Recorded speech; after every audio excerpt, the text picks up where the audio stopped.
Recording in progress.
Good time of the day, everyone, and welcome to the 93rd webinar in the GIF Education and Training webinar series titled Overview and Update of Sodium Fast Reactors Activities within the Generation 4 International Forum.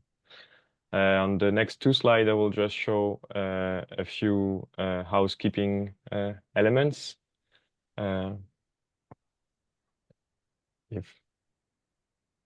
Just a second. So you can listen through your computer by selecting the Use Your Computer Audio option and check that your speakers or your headphones are not muted if you're not hearing me. If you have technical difficulties, you can use the Zoom webinar support webpage to maybe answer any technical question you may have. To ask a question, you can select the Q&A pane that is at the bottom of your screen and type your question there. The questions will be answered at the end of the webinar. This webinar is being recorded, and you will find the recording later on the GIF website that you can see on screen. And please take the short survey that will be sent to you tomorrow to help us improve this webinar series. So on the next slide, you can see that the Q&A button is at the bottom of your screen. And once you click on it, you can type your question there and click the blue button to send it to us. So now Dr. Patricia Pavier, who will facilitate this webinar. It's Dr. Patricia Pavier who will facilitate this webinar. She's the chair of the GIF Education and Training Working Group. And she's also the National Technical Director of the Molten Salt Reactor Program for the US Department of Energy, Office of Nuclear Energy. She's been instrumental in establishing the present series of webinars and keeps it flourishing with the energy she puts in it. So as I said, Dr. Pavier will facilitate this webinar, and I will now let her introduce our main speaker, who you can see on the next slide. Good morning, everyone. For those who have followed this webinar series, it's our 8 years. Can you believe that? So it's a pleasure to have with us today Dr. Yoshitaka Shikasawa from the Japan Atomic Energy Agency. He completed his PhD in the nuclear engineering at the University of Tokyo in 2001. And following his PhD graduation, he joined the Japan Nuclear Cycle Development Institute, which is the JAEA, where he worked for fast reactor system design. He is currently the Deputy Director of the JAEA Fast Reactor Cycle System Project Management Office. So, Dr. Shikasawa, I would like to thank you for accepting to present this webinar.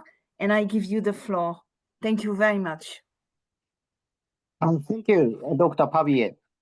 I will explain my presentation. The first slide showed the categories of historical nuclear reactors. There are first reactor with natural uranium fuel, and enriched uranium fuel, and recycled fuel, such as plutonium. There are three categories. Category 1 show the reactor with natural uranium, such as CANDU reactor with heavy water coolant, and Magnox reactor with carbon dioxide coolant. Those reactors are natural uranium fueled. And category 2, reactor with enriched uranium, such as light water reactor, BWR, PWR, and advanced reactor, advanced LWR, and AGR is a kind of the advanced Magnox reactor with enriched uranium. But for the category 3, reactor with fuel cycle for sustainability, this is a target for the generation 4 reactors. Those are the fuel is plutonium from the nuclear fuel recycle. This slide also shows the overview history of nuclear reactors. The first step, generation 1, this is early prototype reactors.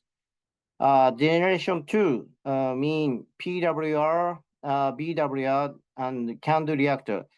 And from the generation 2 to generation 3, the main topic is enhancement of economic competitiveness, such as scale up of the reactor, and also the high burn-up fuel, development high burn-up fuel.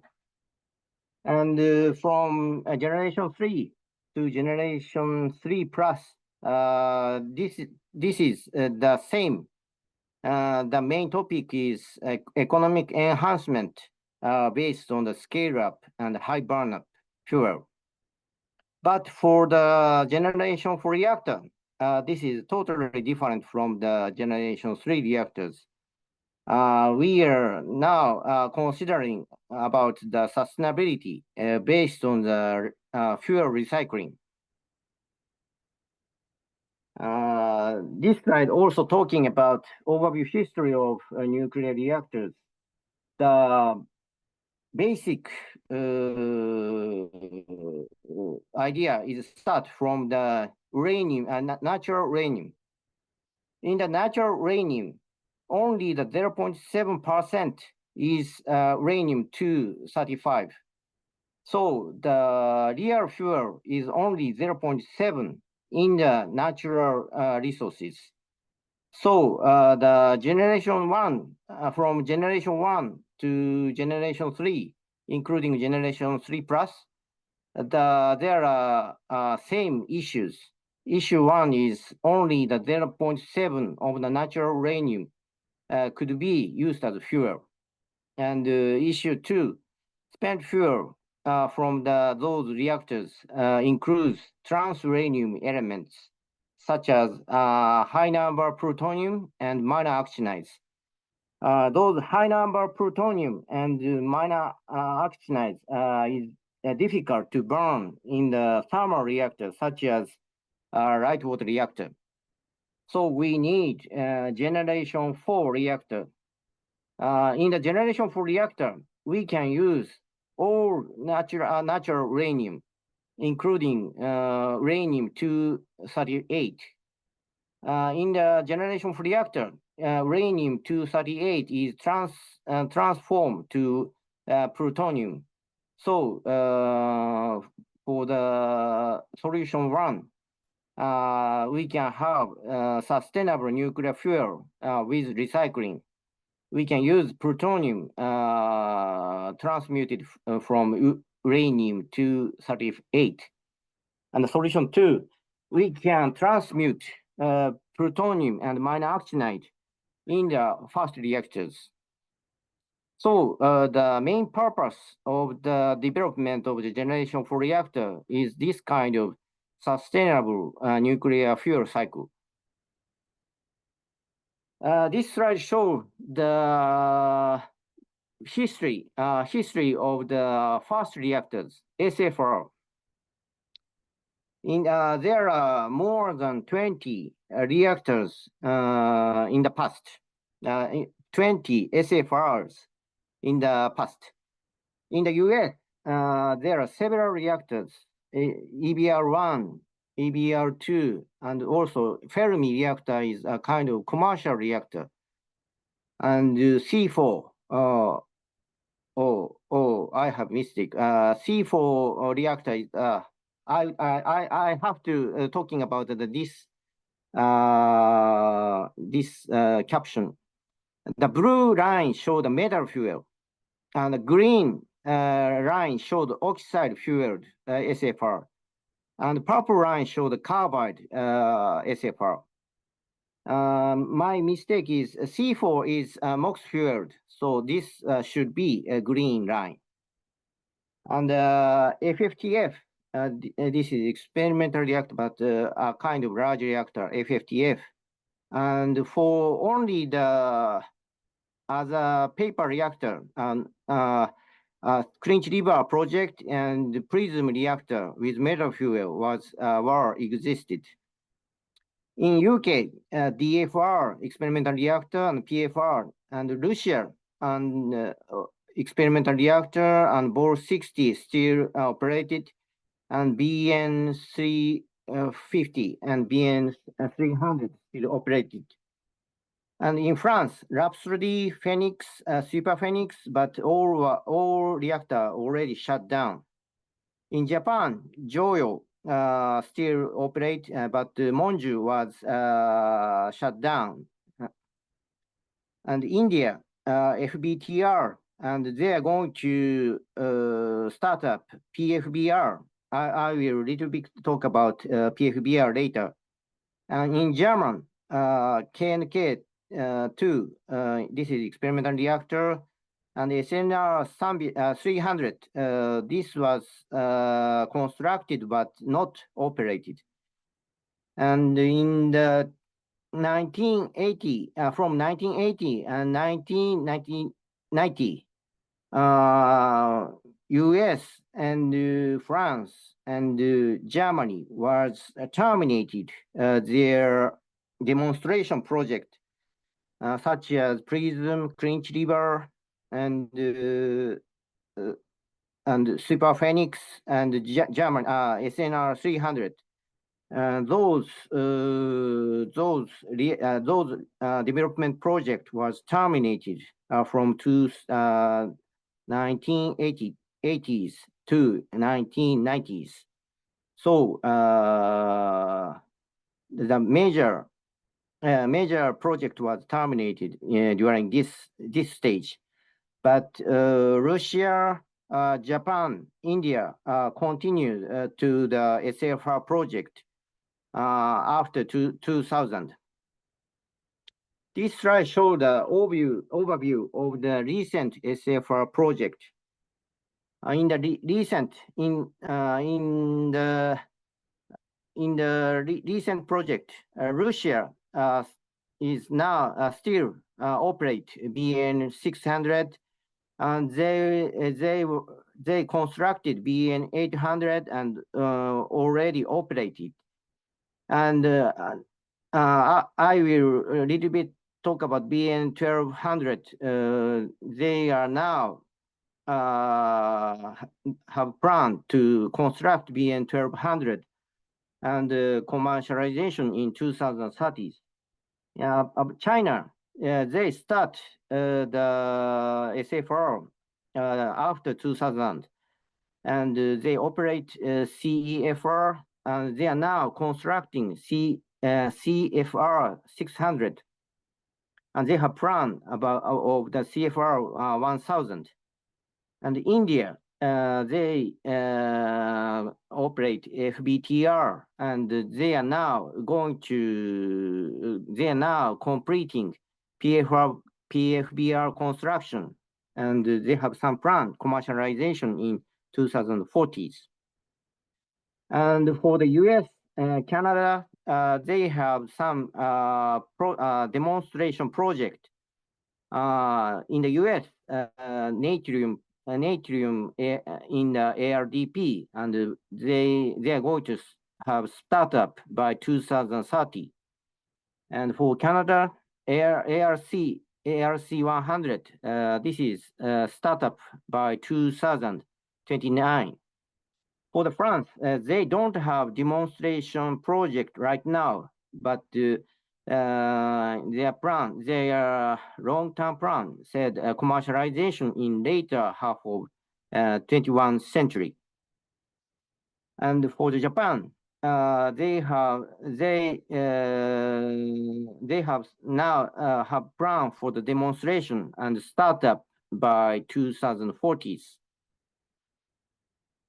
This slide shows the list of recent SFR project in the US, Natrium project and ARC project. And their startup would be 2030s and Canada ARC 100 startup in 2029. And in France, they had Astrid project, but the project was suspended in December 2019. In Russia, BN 600 is still under operation, and BN 800 still under operation.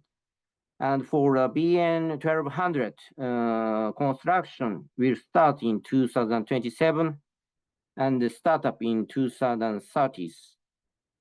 China, CFR and operation and CFR 600 startup in 2025. And for the commercial reactor startup in 2030. India, PFBR is now completing the construction and startup in 2024. Now I am showing some news in the SFR project. First news is from France, long-term nuclear recycling plan. This was announced in this March. They say decision to continue France recycling strategy. And there are three topics. First topic is extension of the La Hague and Merox recycling plants. And second topic is new MOX fuel fabrication plant. And third topic is studies new spent fuel reprocessing plant in La Hague by 2045 to 2050. And this list shows the source of this news. The second news is from India, PFBR project. In the last year, PFBR, the main vessel, they filled main vessel by sodium in the last August. Not last August, in the last year, August. And for the PFBR start fuel loading in March 2024. And construction will be completed in 2024 and startup in 2024. This is a new news from India. This list shows the references about the India news. The third news is from Russia. They say BN 1200 will start construction in 2027, and the location is already decided. Beloyarsk nuclear power plant, and construction will be completed by 2035. This kind of news is already published. You can see the references. The fourth news is from US, TerraPower. already submit construction permit application. They already select some vendors to construct major components in the natrium, such as seismic isolation equipment, sodium salt heat exchanger, and sodium pump, and fuel handling machine, and fuel handling cask. For those kind of components, they already select vendors. And this March, they submit application to NRC. This is references about the TerraPower news. And for the Japanese, from the Japan, the 5 news is from Japan. The Japanese strategic roadmap for the fast reactor development was revised in 2022. And in the strategic roadmap, the strategic roadmap already talking about the demonstration reactor in the middle of 21st century and commercialization in the second half of the 21st century. But in the revision of the strategic roadmap, the detailed plan was shown, and there are several steps. In 2023, we already select MHI as a core company for SFR development. And in the 2026, we will study about specific fuel technology. This means we will compare metal fuel or MOX fuel in this timing. And 2028, we will complete the conceptual design of the demonstration reactor, and we will decide we can move to basic design and licensing process. This slide shows the budget of the budget plan of the demonstration reactor development in Japan. The first budget was announced in 2023, 46 billion yen from 2023 to 2025. But additional budget was announced in 2024, 77.5 billion yen from 2024 to 2026. So each year about 30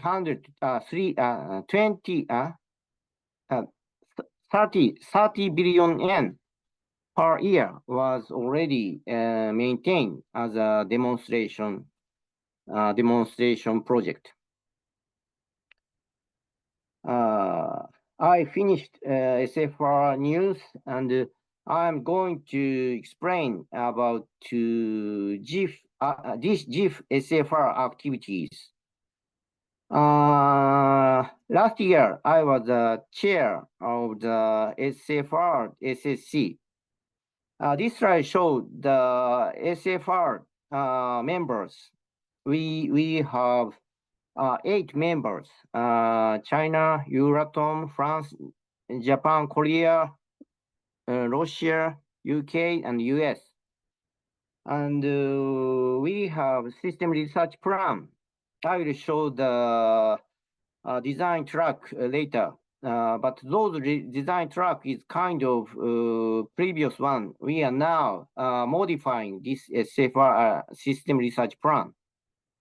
We have 4 R&D project: system integration and assessment project, advanced fuel, component design, balance of plant, and safety and operation. And for the design track, we have 5 concepts. The first concept is GIF-SFR, Japan Sodium Fast Reactor. This is only one loop type reactor in the design track, and output is electric output is 1500. So this is a kind of commercial reactor concept in Japan. This is 2 loop type and very high burn up. And this the major concept of this reactor is the competitiveness in the advanced LWR. So a lot of innovative technology was included in GIF-SFR. This is Karima 600 design track. The electric output is 600, and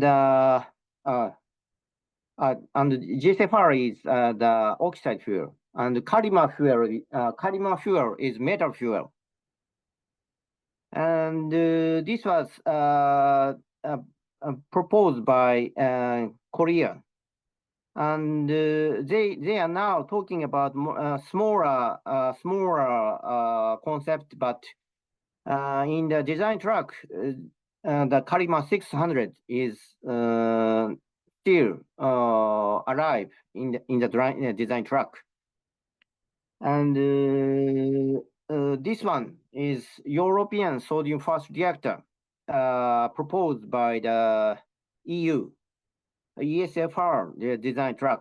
The power output is 1500 megawatt electric, and the fuel type is also MOX and the pool type reactor. They are now talking about metal fuel also, but in the design track, the main concept is MOX fuel. This is BN 1200 proposed by Russia, and they have now a construction plan, as I explained in the SFR news. The summer electric output is 1200, and the fuel type is MOX fuel and pool type reactor, such as BN 800 and BN 600. And the last concept is AFR 100. From this concept was proposed from US. This is small reactor, small modular reactor with metal fuel. And the point is the fuel cycle length is 30 years. So very long fuel cycle length. During 30 years, this kind of concept can be operated without refueling. This kind of design track we have, and in the SIA project, we discuss, evaluate, and we improve design in this SIA project. SIA means System Integration and Assessment. In this project, we integrate R&D results from R&D and some improved design discussion and assessment of the economy and safety in this project. I would like to show some examples from the SIA project. The first example is the integrated fast reactor by China. China was in the SFR 600. Those concept was MOX fuel. China also talking about metal fuel as a commercial reactor. So they provide those information in SIA project. And also from Japan, GIF-SFR is a roof-type reactor, but they also studied about pool-type reactor with GIF-SFR core. So they discuss about pool-type reactor in Japan.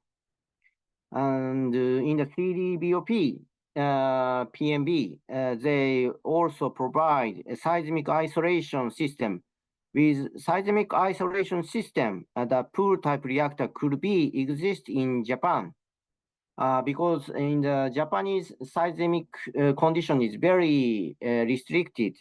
We need seismic isolation for pool-type reactor. This kind of discussion is we did in the SIA project and also CDBOP project. Now I'd like to talk about advanced fuel project. This is members, and in the advanced AF project, we talking about minor accidental bearing fuel and also oxide fuel, metal fuel, nitride, and carbide fuel.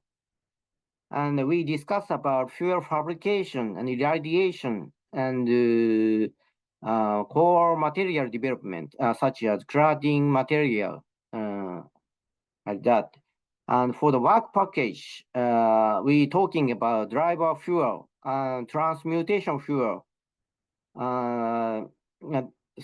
Transmutation fuel mean high concentrate minor accident bearing fuel, but not the driver fuel, and high burn up fuel. In the AF project, we exchange the fuel development information in each country.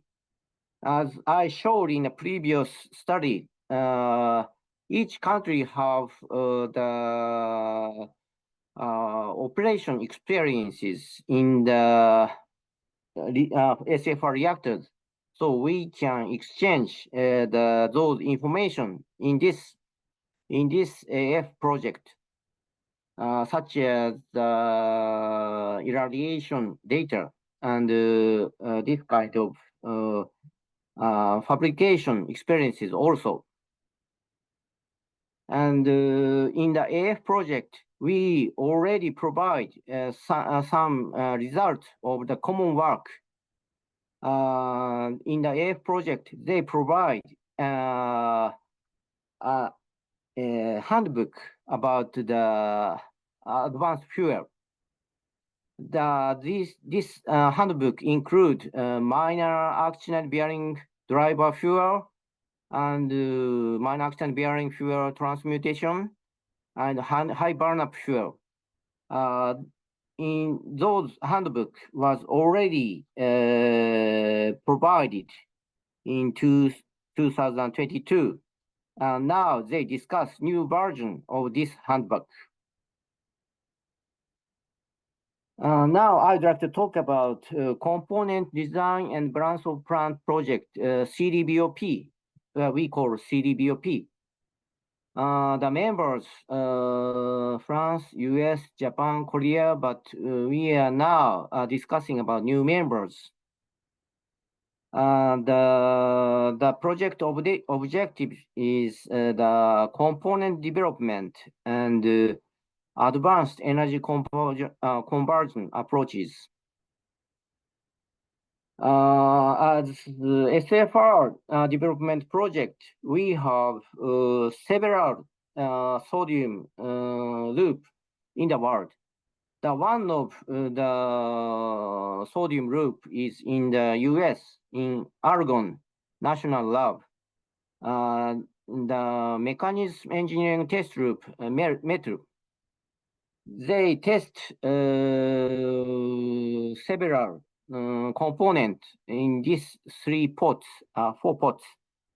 And they have some thermal hydraulic experimental tests article, and also they can do component tests in these pots. They already provide 30-year operation report in the CDBOP PMB. In CDBOP PMB, they also talking about common work. In the CDBOP, they discuss about the decommissioning process of the SFR. So we have several past reactors. Some of them are under decommissioning. So we exchange decommissioning process information, and they are now in the step 3, discussing about common recommendation of knowledge structure. So in the CDBOP, they already have some common work, and the common work is ongoing. Now I would like to talk about safety and operation. The project include safety approach and validation of the specific safety features, and also evaluation tool, and for the they also discuss about the reactor operation technology. In the SO project, Korea provided their operation data of the Stella 2 facility. Stella 2 facility is a kind of the scaled mock-up of the pool type reactor. They tested the DHRS, decay heat removal system, in this Stella 2 facility. And the operation data was provided in the SO PMB. And the CA also discussed about the Saiga project. This is in-pile test in the Kazakhstan, IGR. So they already, they are going to perform the in-pile test, and will be complete in the 2025. This is test image, and this is test image. They are going to provide this kind of information in the SO PMB. And in the SO project, they also have the common project. In the SO project, they're talking about the evaluation tool also. So the benchmark analysis is ongoing using EBR2 test result.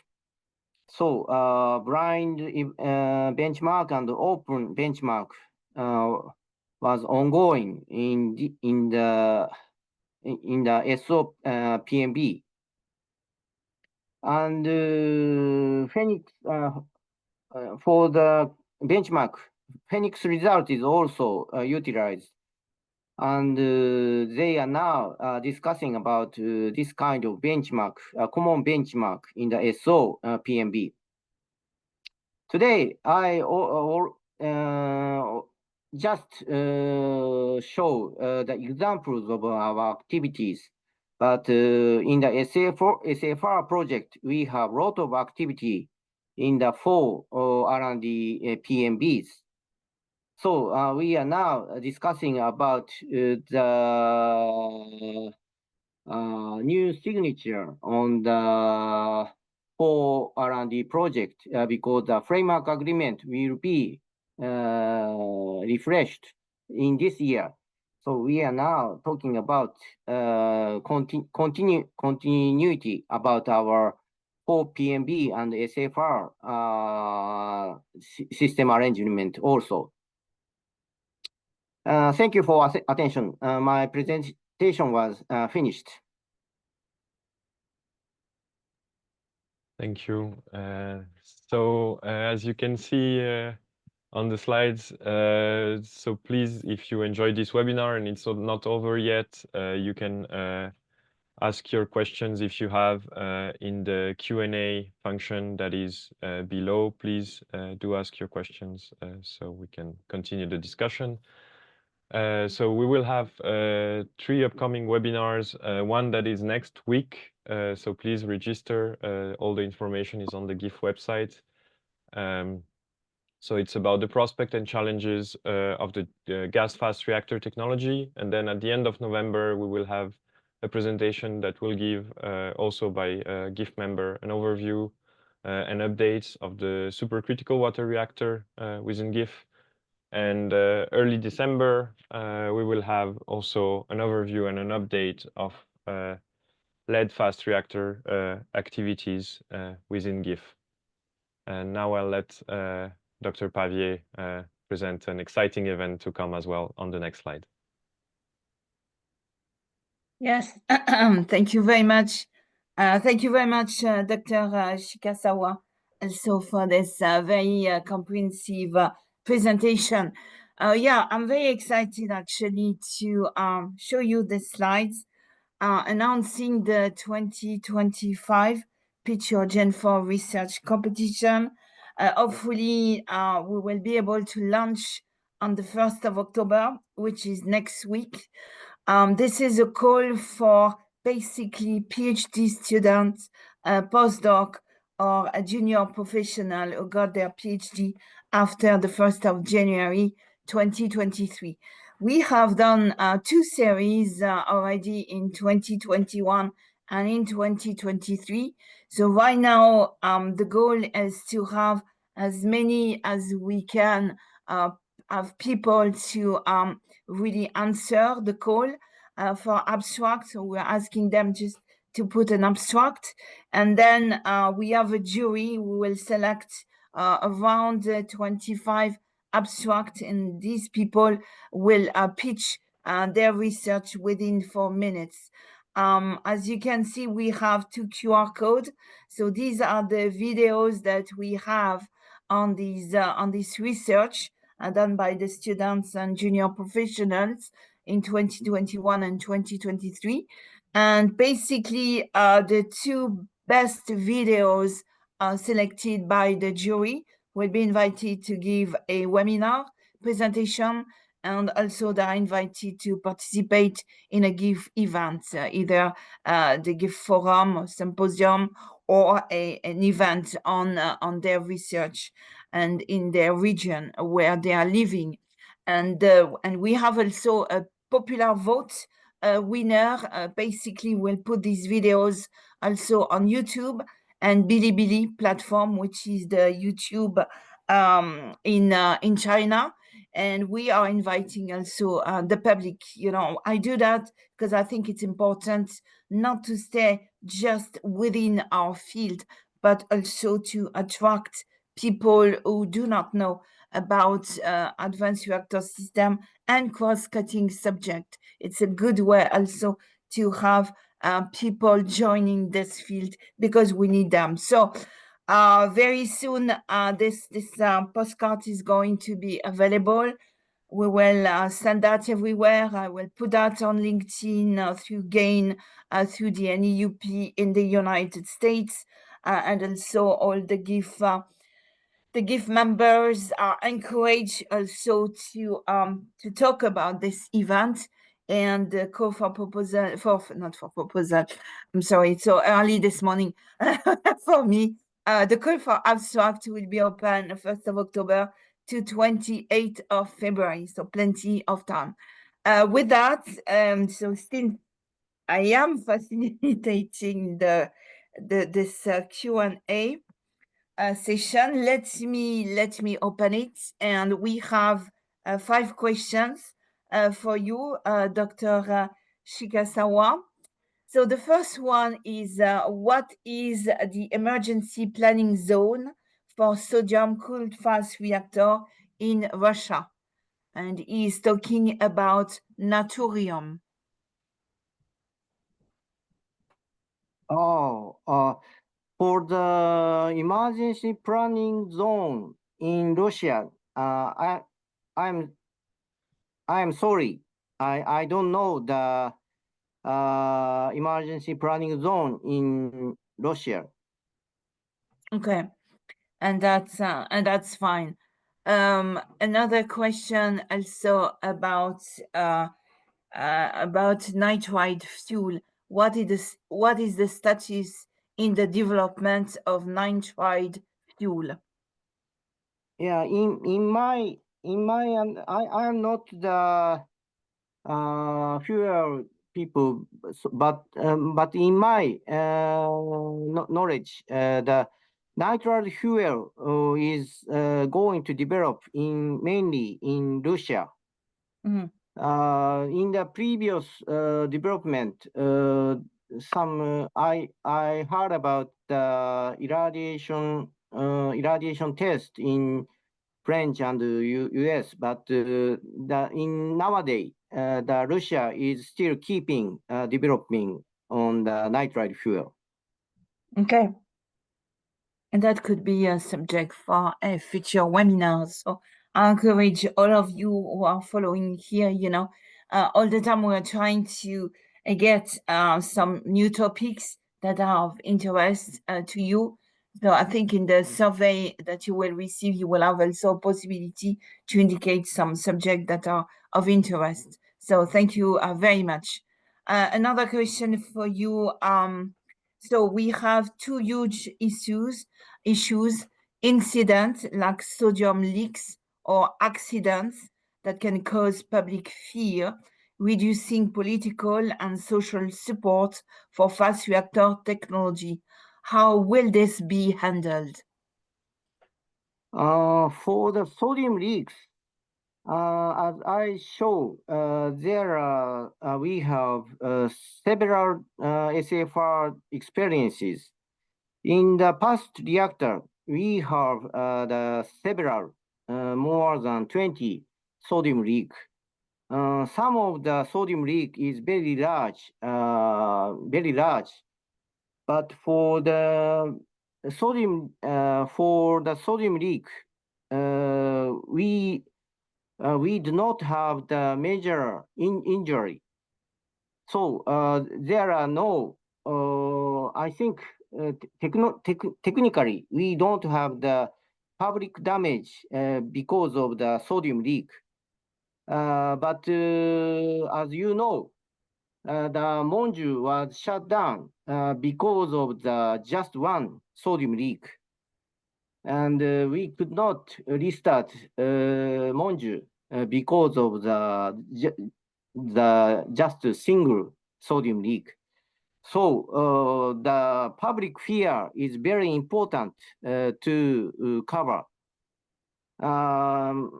What I mean is, for technically, the sodium leak is not so big issue, but for the talking about the public fear, we have to take into account sodium leak.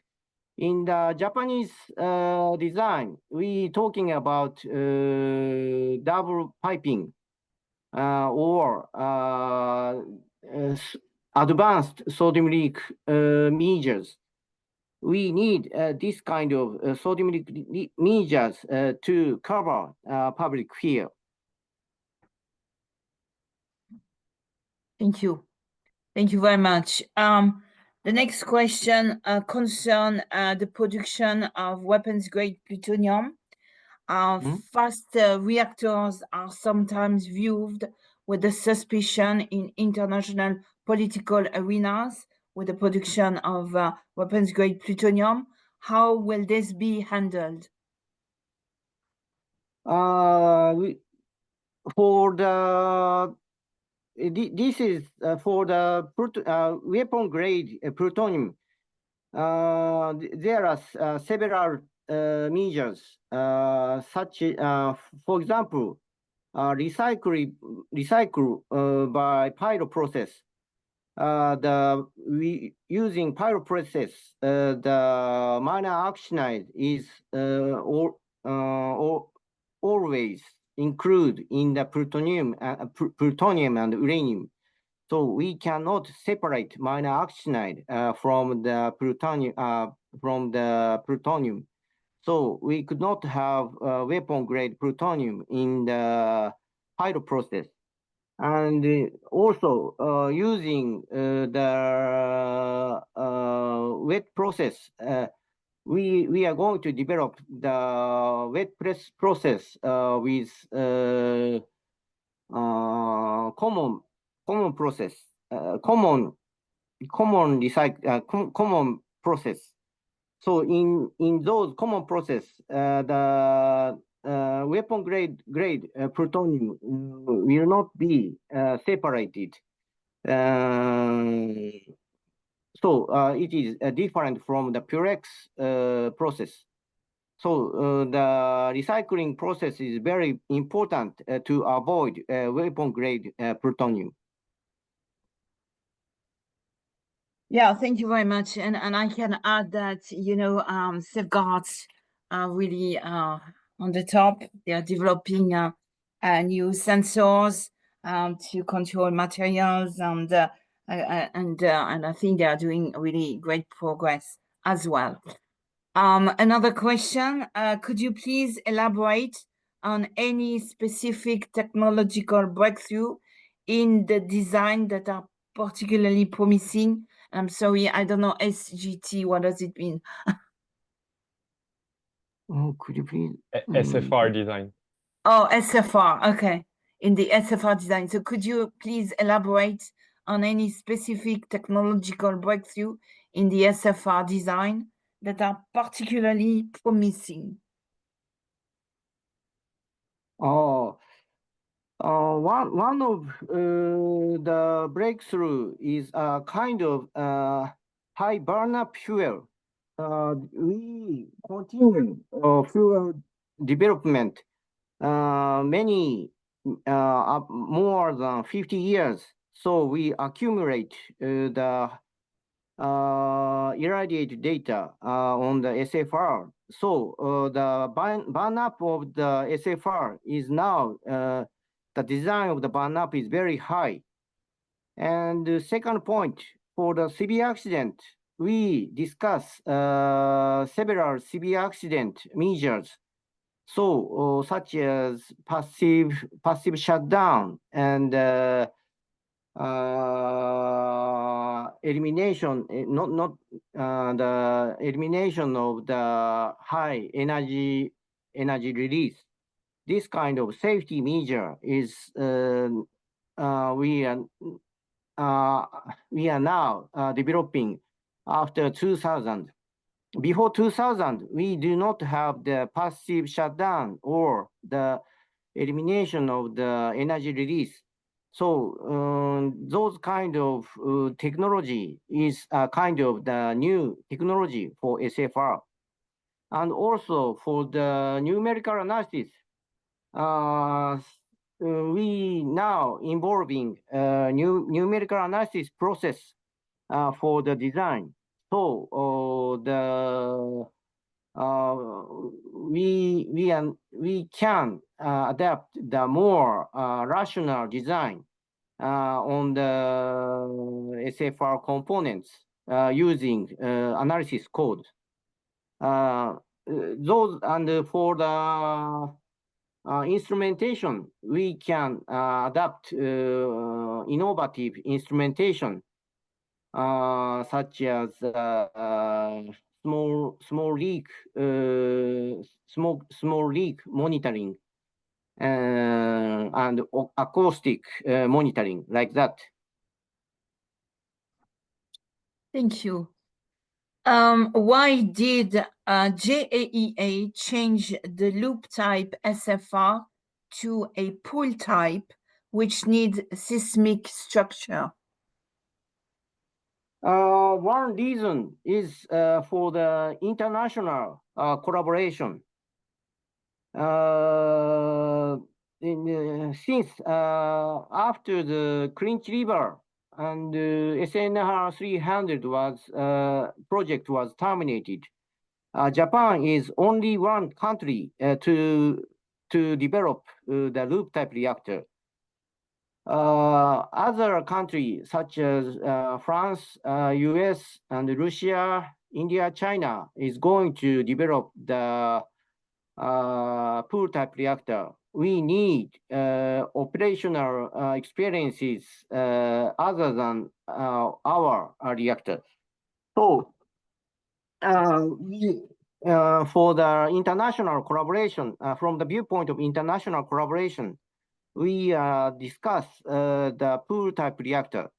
And the second point is in Japanese political policy, Fast Reactor Council provide some opinion about we should use international collaboration.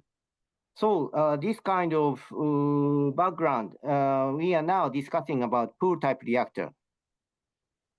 Okay, thank you. So we know that they have 6 Gen 4 system within GIF. So I have a question about competition. Can sodium-cooled fast reactor compete with molten chloride fast reactor in the future? We studied about molten chloride fast reactor in the feasibility study in 2000 feasibility study 2000 from 2000 to 2005. In the feasibility study, we have some sketch about the molten chloride fast reactor. But for the molten chloride fast reactor, we have several technical issues, such as molten fuels, molten chloride, the eutectic temperature of the molten chloride is very high. And for the fast reactor, the reactor concept, amount of reactor component material is very large in the molten chloride fast reactor. And also the fuel recycling part, the TRL level is very low. So we do not select molten chloride fast reactor in the feasibility study. Okay, very nice. It would be interesting to ask this question to Jiri Kreppel when he will present his webinar on MSR in January. Thank you very much. And I saw Jiri was in the audience at one point. Sorry, next slide. Next question. Are there technological limits in the deployment of sodium reactor as they are the lead reactor? And the question refers to, for example, material compatibility between the coolant and the cladding, as an example. The major issue of the SFR is the economic competitiveness and maintenance. In the Super Phoenix project, EDF pointed out the maintenance on the SFR. And in Monju project, we also have issue about maintenance because the maintenance guideline was constructed from the viewpoint of LWR. So we have to provide some maintenance guideline. We have to develop maintenance guideline for taking into account SFR features. And for the economical competitiveness, because we have sodium water reaction in steam generator, we have primary sodium loop and secondary sodium loop and steam system. So basically, SFR is a kind of construction cost of SFR is higher than LWR. So we have to reduce the construction cost of the SFR. In the recent study, we discussed about how to reduce the construction cost of the SFR. In the Japanese evaluation, we put some innovative technology in the SFR. We can reach the similar construction cost of LWR, but in the French evaluation, they say they have SFR is still higher than the LWR, so we have different evaluation. But in the Japanese point of view, we can provide the competitiveness using SFR. So we don't have the very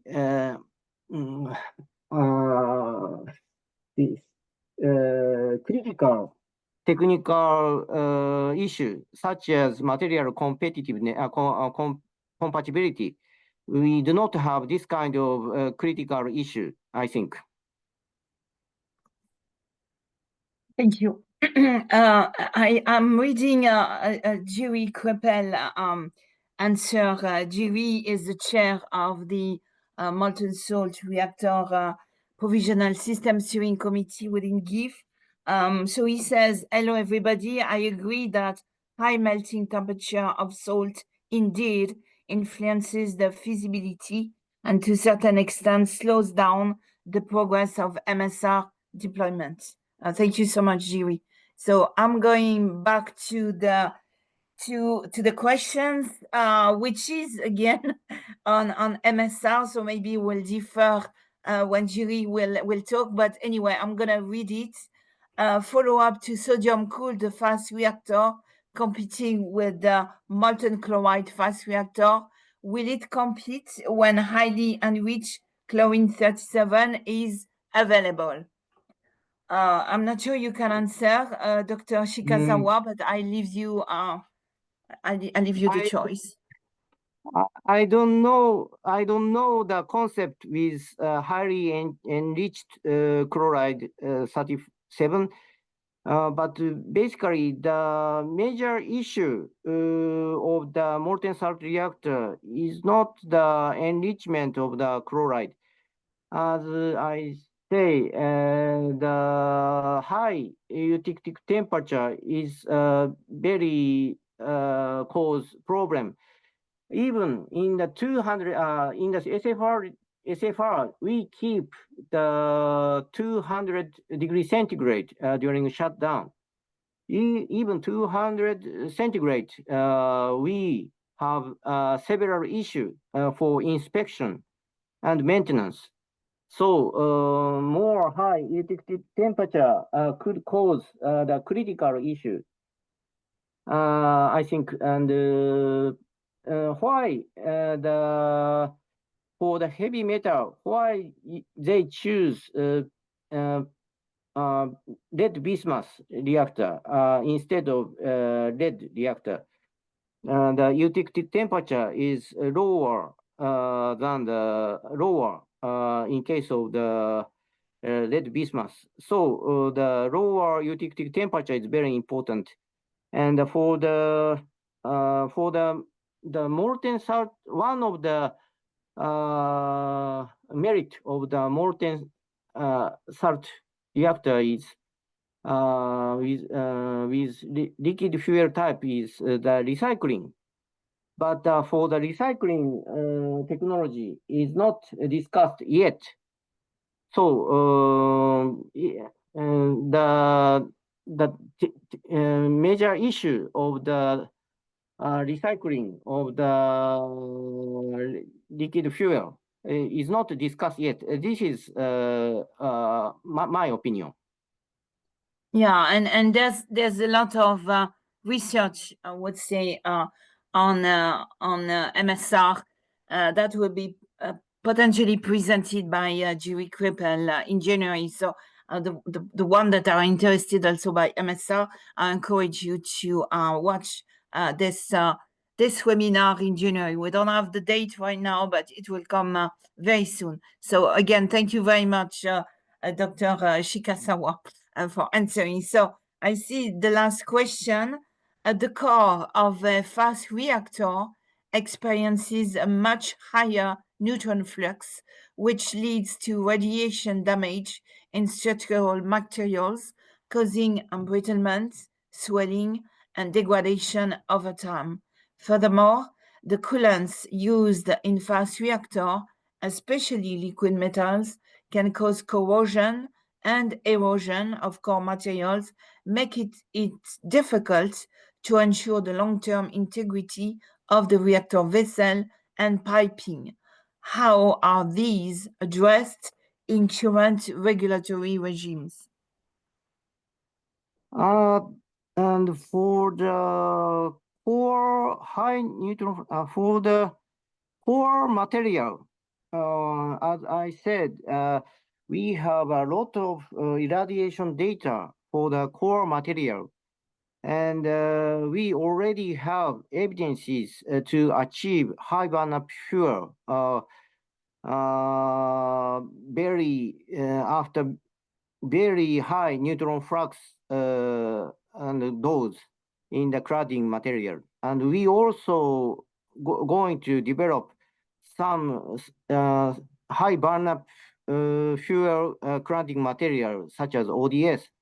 And we have already have some irradiation data on the core material also. For the coolant, as I show, we have a lot of experiences for the coolant and material compatibility.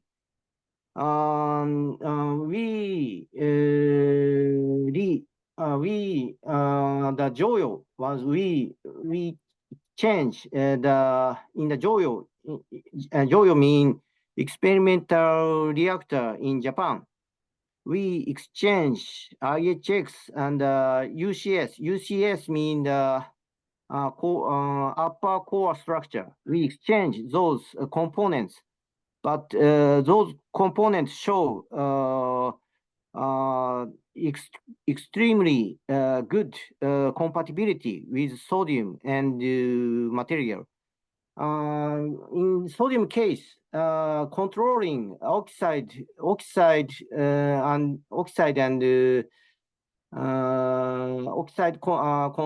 concentration in sodium. The compatibility of material and material is very good, even during the 30 years and 40 years. The metal condition is very good with sodium. This is the major good feature of sodium, I think. Okay, very good. I don't see any other questions. So I would like to really thank Dr. Shikasawa for really answering all the questions and for your knowledge and your experience that you were willing to share with us today. So thank you very much. I'd like to thank the audience also for being really proactive and asking questions. That's the beauty of this webinar series. I think we have always very good attendance and good Q&A session. You know, it's 30 minutes of interaction and question and answer. So thank you very much. I don't know, Alexei, if you have something to add.